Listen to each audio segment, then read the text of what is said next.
They tossed her into the fire, tied her to a post, poured fuel at her feet, and left her there to burn. They thought the smoke would do the rest, that the heat would cripple her, that by dawn there wouldn't even be a body left. But they didn't know who they were dealing with, because when she crawled out of that blaze, skin blistered, face scorched, half dead, she didn't run. So before we show you how she turned their fire into their funeral, smash that subscribe button with the bell icon turned on, and drop a comment telling us where in the world you're watching from. Because this isn't just survival. It's what happens when the flames choose the wrong soldier. The forest didn't move. Not the trees, not the leaves, not even the air. Lieutenant Commander Arden Holt lay flat in the undergrowth, heartbeat ticking steady in her ears. 36 hours deep into a solo recon op. Her legs had gone numb from staying prone, ribs sore from a rough landing 2 nights back. The camouflage netting slung over her back had soaked through with sweat 3 times already. She was watching the trail, an old lumber run slashing through the trees like a forgotten scar. But something felt off. No birds, no frogs, just that unnatural stillness that only came right before the wrong people arrived. The warning came too late. A branch cracked behind her, not light like an animal, sharp, heavy, boots. She rolled just in time to see 2 silhouettes cut through the brush, rifles up, balaclavas soaked in sweat. Arden lunged for cover, but one of them was faster. A blow caught her across the shoulder, another in the stomach. Then a boot to the side of the head, hard enough to blur her vision and slam her back into the dirt. They didn't ask questions, didn't demand ID. They knew what she was. One man spat near her head. "Officer," he muttered in Spanish. "Tough girl." She was dragged by the arms, face scraping bark, wrists zip-tied behind her, boots digging furrows in the mud. The forest canopy grew thicker, denser. Eventually, they broke into a clearing. It wasn't a camp in the traditional sense. No tents, no outposts. Just a ring of armed men, crates stacked under dark tarps, and a central fire pit already burning hot, 6 feet across, maybe more. Logs arranged like teeth around a mouth of flame. Someone fed it with dry palm fronds, and brush soaked in fuel. A man leaned over her, mid-40s, gaunt face, black scarf tied around his throat, skin weathered like rawhide. He crouched and looked her over like she was meat to be weighed. "She's intel," one of them said. "DevGru patch under the cargo vest." The man nodded slowly. "That's so." Arden said nothing. He stood and addressed the others. "No need for prison. No point keeping what can't be broken." They forced her to her knees beside the fire. The heat already licked at her boots, sweat pouring down her spine. The scarfed man circled her once, hands clasped behind his back like he was inspecting livestock. "You know what we moved through here?" he asked, not in Spanish this time, English, accented but clear. "Rifles, ammunition, things that make governments nervous." He crouched beside her. "You saw the manifests, the routes. Who sent you? CIA, DA, or are you Navy playing spy?" Arden stared through him, said nothing. He waited. 10 seconds, 20. Then he stood and nodded to one of his men. "Doesn't matter. Dead women don't file reports." More dry leaves were thrown onto the flames. It hissed up, angry, oily, alive. They tied her wrist to a split log, lashed behind her back with stripped power cable. Her knees were strapped to a half-burned beam, her body angled toward the blaze like she was part of the woodpile. The scarfed man leaned close one last time. "You want to be a hero? Heroes burn just like everyone else." He stepped back. "By dawn, there won't even be a body." The others laughed. The fire cracked, and somewhere in her chest, Arden felt the first breath of fear curl in. But behind her eyes, something else was already kindling. The flames didn't wait for dawn. They were already reaching for her boots. Fingers of orange and red curling hungrily up from the pit like they knew she didn't belong there. Smoke curled thick and low, stinging her eyes before the heat even touched her skin. Arden kept her breathing shallow. Every inhale tasted like burning oil and wet leaves, but she didn't flinch, didn't twitch. They wanted fear. She gave them stillness. The men circled once more, checking the lashings, muttering in Spanish. One tossed a rag soaked in accelerant near her knees. Another jabbed the fire with a length of metal rebar, stirring it higher. Embers popped and hissed into the night air. The forest absorbed it all in silence, offering no wind, no rain, no mercy. Her forearms were already blistering. The heat from the fire was relentless, cooking the air in waves that pressed against her face and chest. Her uniform began to smolder along the seams. Smoke rose from her collar. The cable binding her wrists cut deeper. With every shift of muscle, skin split across her knuckles. Her jaw locked. One of the men leaned close. "Still quiet, Navy?" She didn't answer. He spit near her boot and walked away. Then the fire surged. A gust of heat punched her ribs like a hammer. Sparks flew up and landed against her thigh. Pain bloomed instantly, sharp, bright, electric. Her breathing caught. Just for a second, her vision danced. But still, she didn't scream. This wasn't the first fire Arden Holt had felt. In Buds, she'd been ordered to crawl across burning sand for 30 meters without gear, bare forearms dragging. In Kandahar, she'd carried a wounded Marine through a fuel depot fire. And in Panama, she'd laid motionless for 6 hours inside a burning hut with a cracked radio and one lung half full of smoke. She'd survived fire before. This time, she just had to wait for the right moment.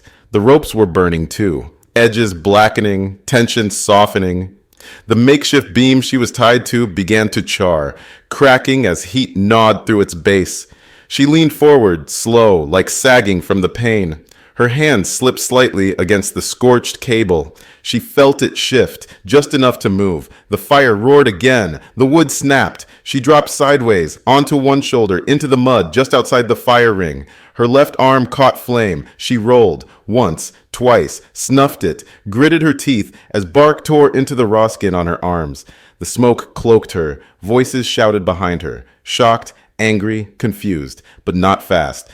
She was already crawling. One boot, one knee, one hand. She plunged into the trees. Smoke followed her. Heat clung to her. But the sounds of the men faded behind her. First shouts, then curses, then nothing but the sound of the forest slowly reclaiming its quiet. She didn't stop. Not even when she collapsed beside a tree and tore the cable from her wrists. Not even when she saw the burns. They thought the fire had finished her, but all of it had done was let her begin. Arden didn't remember falling. She only knew she was on her side now, cheek pressed against damp soil, breath coming in shallow stutters. Her hands were ruined, burned raw across the palms, fingers split and leaking blood. Her forearms were worse, blackened in patches, skin bubbling where flames had kissed her uniform and stayed too long. She tried to push up, collapsed again. Pain didn't even bother to hide anymore.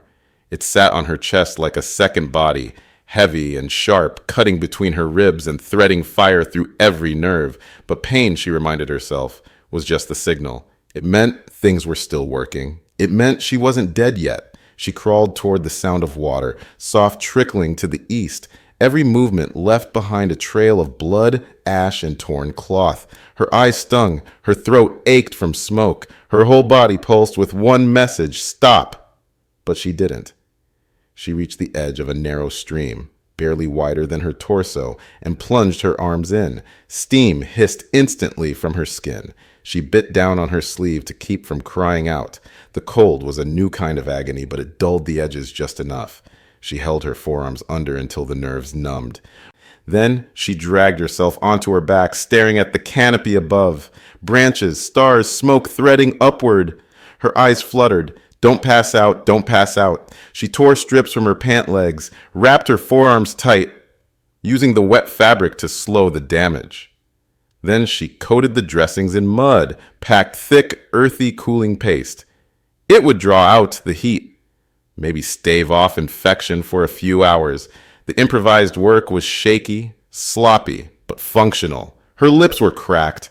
Her face, she couldn't feel one side. She didn't need a mirror to know the skin was peeling. But her mind still worked, and that meant she could keep going. She rolled onto her stomach and pushed up to her knees. One foot forward, then the other. The world spun. But it didn't fall. In the distance, through the trees, she saw the orange glow of the campfire again, faint now, filtered through leaves and fog. The men would be celebrating, drinking, laughing. They thought she was Ash. That gave her one thing they didn't have: time. Arden pulled the last strip of cloth from her side pouch, tied it around her left bicep, and cinched it tight. It wasn't to stop bleeding. It was to remind herself that her limbs still moved because she said so. Pain meant alive. Alive meant fight. She turned toward the firelight, toward the ones who'd tried to turn her into smoke, and started walking. The camp hadn't moved. Same crates, same fire, same voices. Arden crouched low behind a fallen log, barely 10 yards from the edge of the clearing. The flame still burned tall in the center, casting long shadows across the forest floor. Men sat around it, laughing, passing a bottle. Their rifles leaned carelessly nearby. One of them had pulled her vest from the dirt and slung it over a crate like a trophy. Her DevGru patch flapped slightly in the smoke. None of them looked worried. That was their first mistake. She counted them. 9 visible, likely more in the tents beyond the light. A folding table near the fire held comms gear, solar radio, cracked laptop, mess of hand-drawn maps. Paper flapped lazily under a rock. She squinted. Supply routes, codes, coastal markings, not local smuggling. Something bigger, coordinated. Then she saw the shipping container, partially hidden behind stacked pallets, maybe 30 feet to the east. The doors were propped open. Inside, crates marked with Red Cross symbols, UN relief stamps, medical supply labels. But the way they sat, the weight distribution, the military-grade locks on crates supposedly carrying bandages. She'd seen this before. Diversion ops, weapons hidden in humanitarian shipments, routed through war zones where no one checked too carefully. Her jaw tightened. This wasn't just guns for hire. This was systematic, state-level corruption funneled through counter-criminal networks, the kind of operation that didn't just fund militias. It destabilized regions, and someone on the inside had to be signing off on those manifests. Someone with clearance, with access.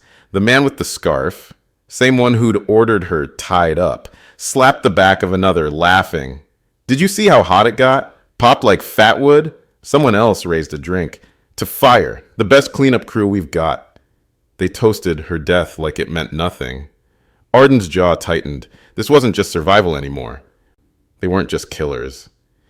They were links in something larger. Routes and rifles and names she could almost see if she got close enough. Her mission hadn't ended when they tied her up. It had only changed shape. From recon to strike. She adjusted her weight against the tree root. Her thigh screamed.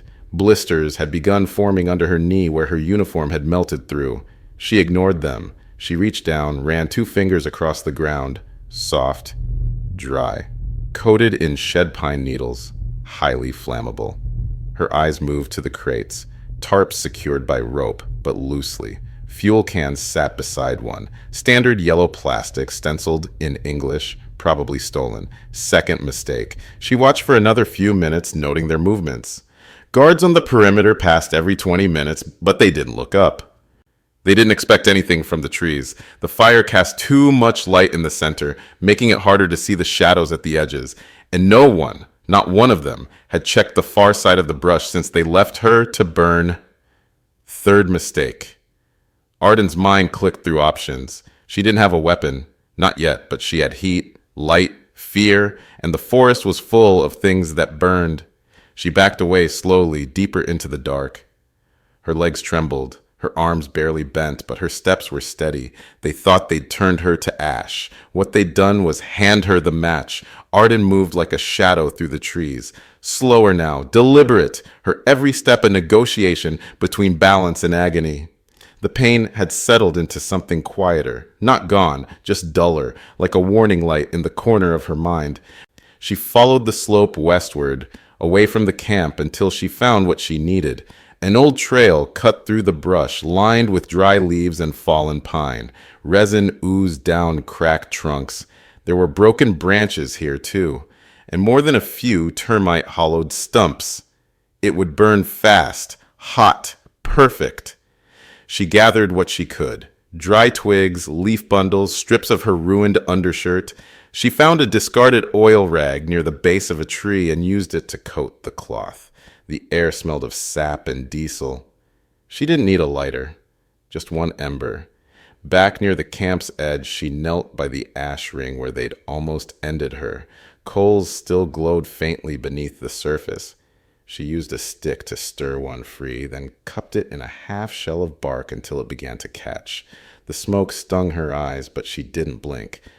No SEAL training had prepared her for this, but improvisation was half the job. She built her fuse, oil-soaked cloth, wrapped tight around a dry branch, leading into the fuel trail she'd laid behind the supply crates. Each step precise, measured. Her body screamed, but her mind stayed clear. She set the first line to run through the brush, south toward the rear tents. The second, a curve around the stacked crates, aimed at the fuel drums. Not close enough to ignite them instantly. She needed panic, not a detonation. One controlled blaze. That's all it would take. As she twisted the cloth to tighten the last connection, a drop of blood hit the dirt. She ignored it. Somewhere nearby, a bottle shattered. Laughter followed. They were still celebrating, still sure of their kill. She knelt beside the end of the trail. Her hands trembled as she touched flame to fuse. The fire took slowly, blue at first, then orange. It licked up the cloth, then vanished into the pine.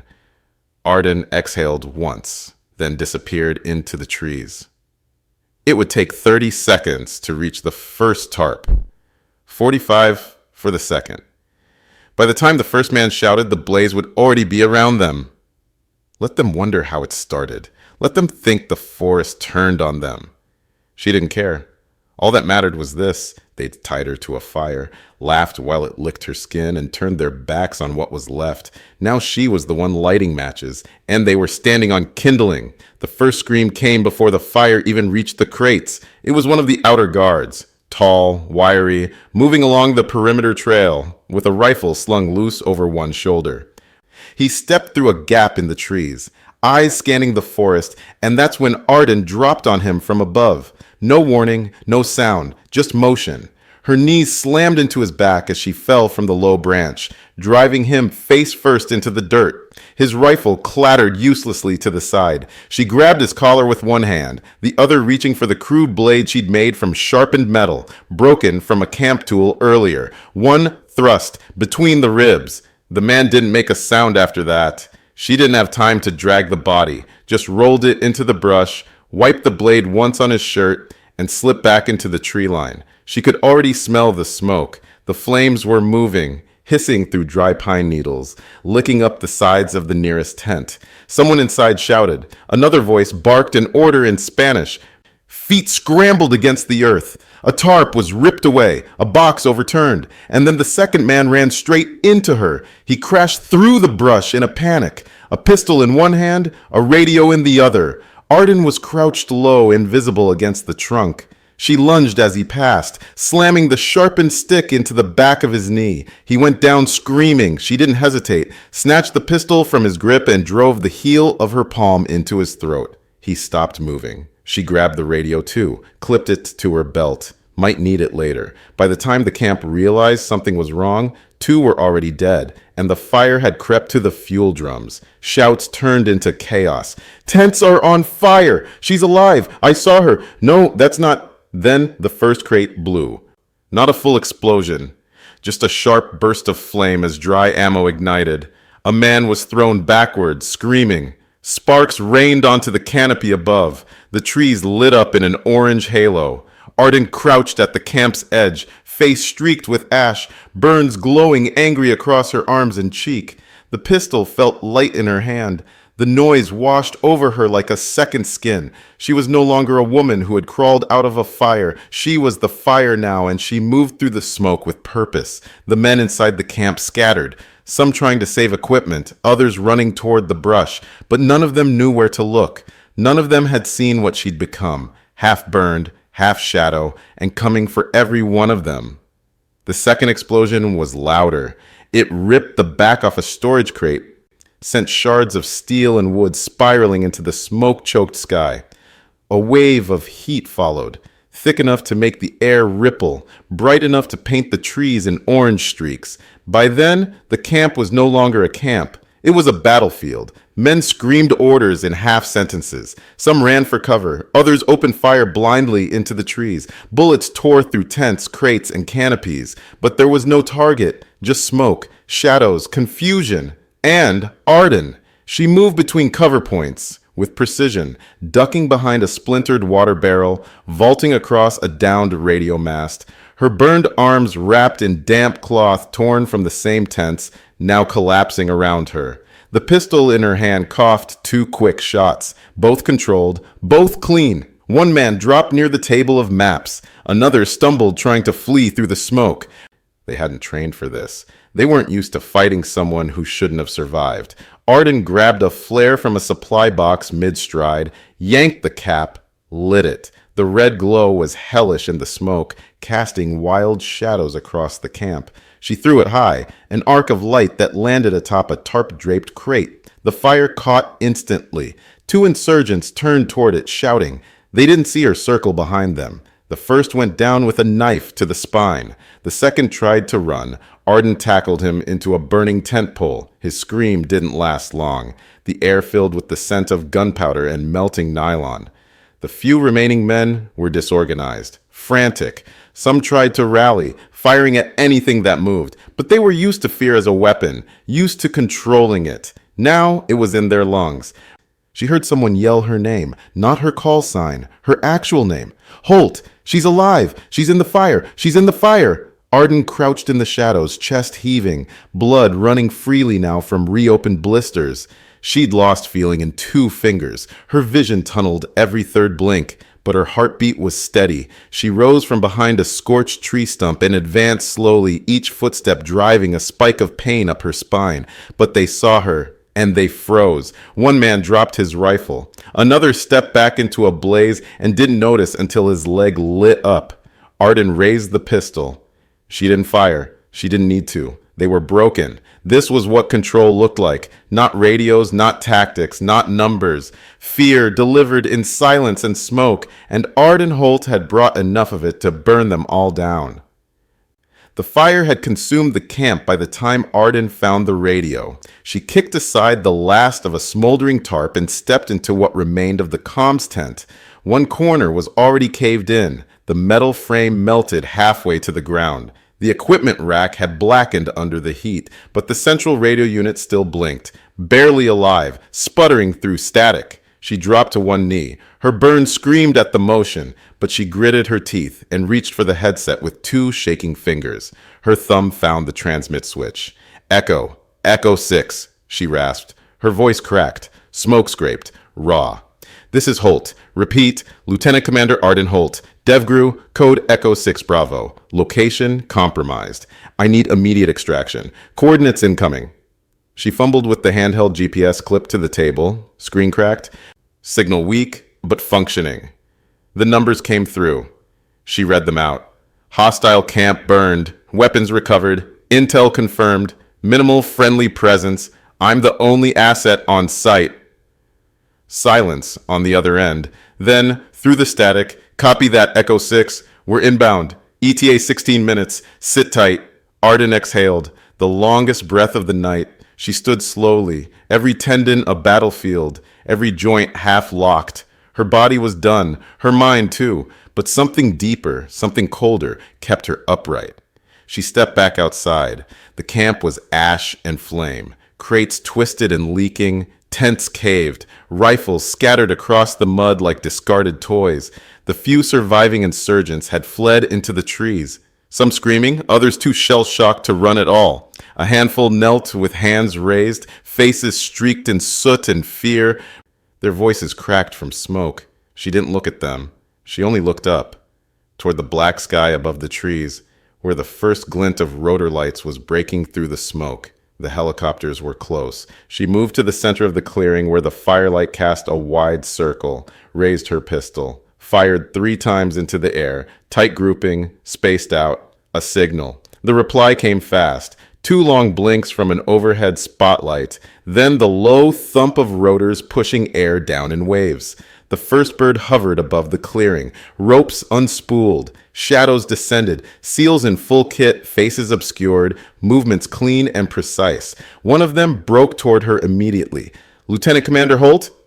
She nodded, or tried to. He took one look at her and muttered under his breath, "Jesus." She didn't flinch.